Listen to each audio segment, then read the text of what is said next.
Hey guys, it's Merce. Welcome back to Harpies in the Trees, where I review horror books with a supernatural focus. Hey guys, I hope you are doing well. I hope everything is going good. We are doing a readathon for The House of 100 Whispers by Graham Masterton, so if you'd like to know more about that, I will put a link up here to that video. Today I'm going to be reviewing a novella, After Me, The Great Flood, and also Smithy. But before we jump into the reviews, let's do a few comment shoutouts. I got 3 comments on the creepy crate item, the puzzle in the tube, which says pieces on here, and it has this like bloody pinup. Cameron Chaney, Uzi Suicide 666, and Philip Black all said that this is actually from a movie called, I think it's from the 70s or the 80s, so that was actually pretty cool to know, and I'm surprised that they didn't put that information on the spoiler card, because that could have just been like a cool like fact or tidbit or trivia to know. James Fetcher says, readathon sounds cool, but I really don't know what it is. I also really didn't understand like what a readathon was either. Yeah, it's not exactly very clear. I think a lot of the times they assume you kind of just know how it works, but there's no like instructions, I guess, like do I check in every day, you know, what do I do? But mainly it's reading a book during a certain amount of time. So sometimes they're like 24-hour readathons, sometimes they're a whole month, and sometimes they have prompts. So it might be like, this week read a book that has, you know, a slasher theme. Next week after that, read a book that's a haunted house or whatever. There's this really neat one, and I can't remember exactly what it's called, but I think it's called Demonathon.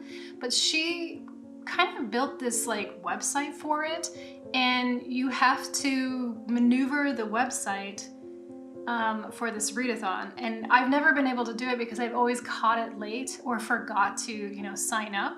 But it looks really cool. It looks like it's a little bit of a higher level type engagement thing to, you know, reading books together somehow. I definitely want to try. I think it's opening up again in September, so I'm really gonna try and do it because that's right up my alley. I love stuff like that.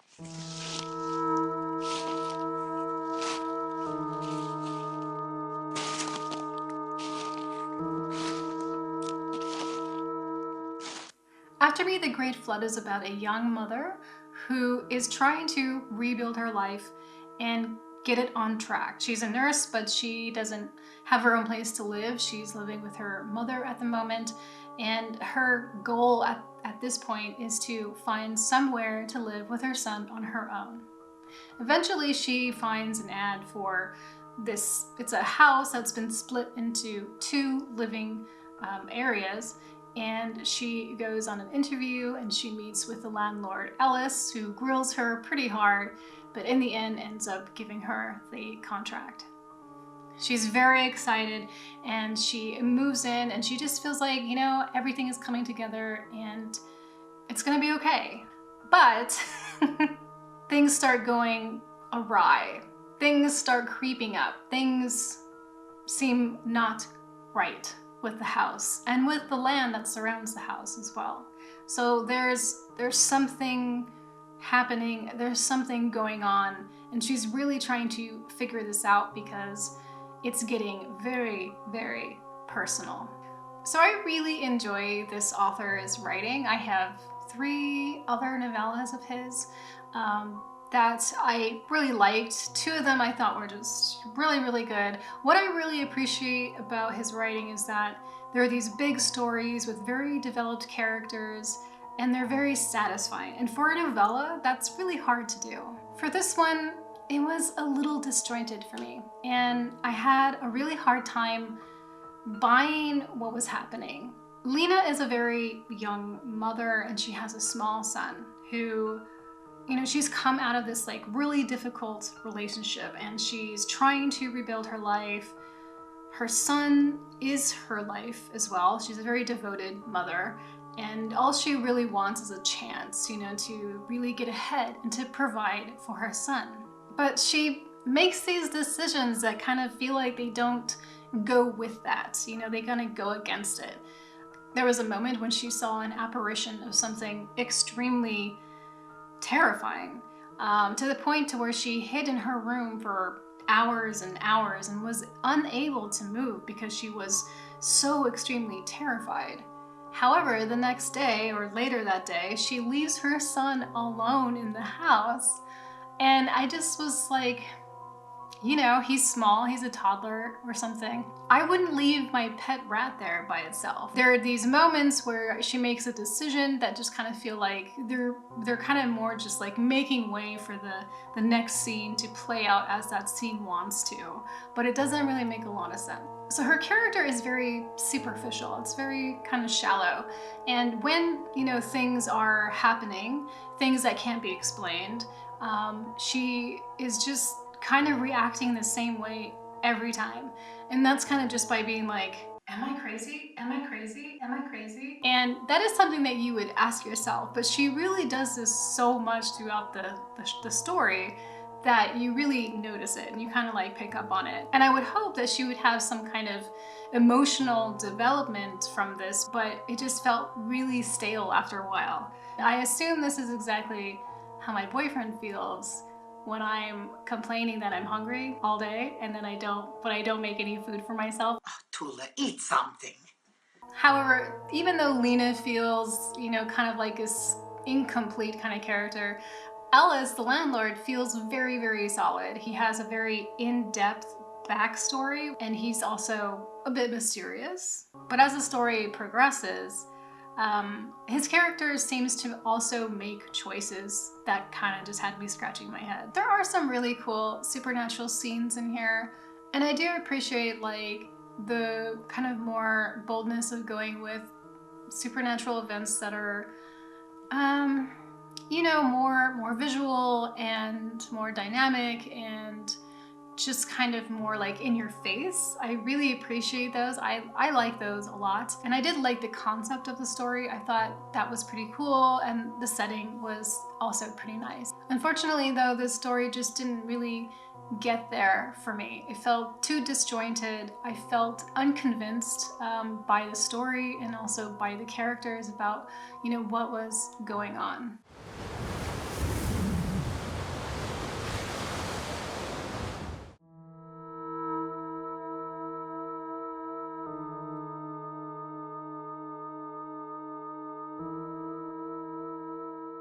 Smithy takes place in Rhode Island in a rundown mansion, and inside of this mansion are a team of scientists, mostly women, who are going to be training a chimpanzee how to sign language. So all of these scientists are in the fields of psychology, child development, and linguistics. They are very, very excited to be here, and they're excited because one, it's a historical moment. If they can teach a chimpanzee to actually communicate with its own thoughts, feelings, and sentences, it's going to be legendary. So they begin this project with a lot of hope and fervor and just basically a lot of work. As time goes by, it seems that Smithy is becoming very agitated and also very difficult to deal with, to the point to where it's becoming dangerous. Multiple events happen that put their project into jeopardy, and while this is happening, one of the researchers believes that maybe this mansion is haunted. So Smithy is amazing. Just an amazing, unique story, and it gripped me from the first page, honestly. It has this rundown mansion that has its own secrets. There's this scientific experiment that's happening. There's spooky stuff that's going on. There's this element of danger that is very, very real and terrifying. It just has so much going on, but it works really well. It's told in letters and notes and transcripts and other types of media. So Smithy unfolds through the experiences, the gripes, the complaints, the successes, and the fears of the scientific team. We also get to learn about the characters, all of their drama. And this is really interesting because it's not just academic drama, but it's personal, it's romantic. So we get to really kind of get to know these characters just kind of based on how they perceive events that have happened. and we get to perceive these events by multiple different people. So there in itself is another situation where you kind of have to decide for yourself, you know, what really happened, who was right, whatever. The ending is a little open-ended, but there are elements that are very, very clear. But it was very good and it made sense. The only character who is not writing letters and stuff like that is Smithy. So we get to learn about Smithy through observations and the research team's experiences with him. Smithy is sort of in between the lines. He's this indirect kind of character. The books also pose a lot of questions for the reader to sort of contemplate. You know, should we experiment on animals, even if it is just teaching sign language? Are there consequences to that? Can animals communicate with human beings? Are hauntings real? What happens when a very powerful animal is scared? And of course, what is language? What makes language? How do we create language? So it sounds like it's pretty heavy, but it's not. It's such a joy to read. It's almost like watching a documentary where they're just kind of like, it's already sort of been laid out in an order for you to consume, so you sort of just, you know, breeze right through it. It's been a long time. I mean, this might not actually be true because I feel like I have read some really great stuff lately, like Maggie's Grave was really good. And there was something else that I really loved and I can't remember what it is. Okay, but I feel like this story is the most unique everything. Like the setting, the characters, the premise, like everything is so unique. Like I just really want to shake this woman's hand. And not only that too, like she did all her research. Like there's no way you could just like come up with this type of story out of your ass. Like, there's just no way.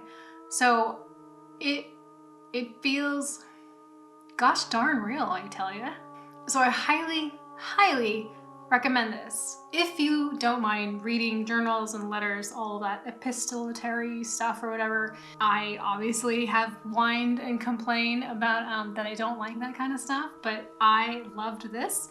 And if you like the task of discovery like in a law type discovery thing, you know, where you're going through documents and you're trying to find the details. I already have I wouldn't say that it's like a phobia or a fear of chimpanzees, but I definitely will not get near one ever. They are wild animals, and I feel like trying to make them human or trying to make them like humans, like putting clothes on them, and I don't know, there's something really repulsive about it to me. I don't really know what that is besides the fact that I think like we're trying to turn it into a baby or a child, and that just seems really wrong. I just find it weird and I don't like it.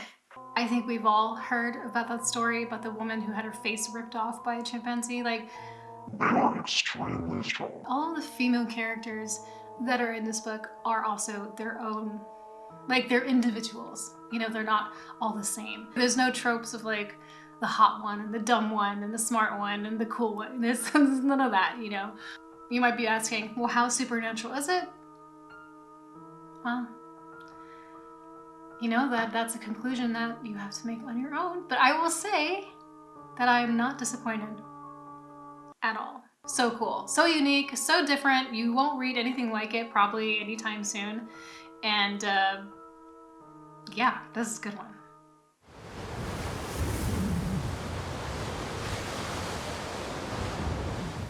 I hope you liked these reviews. If you did, please like and comment below. I would appreciate that so much.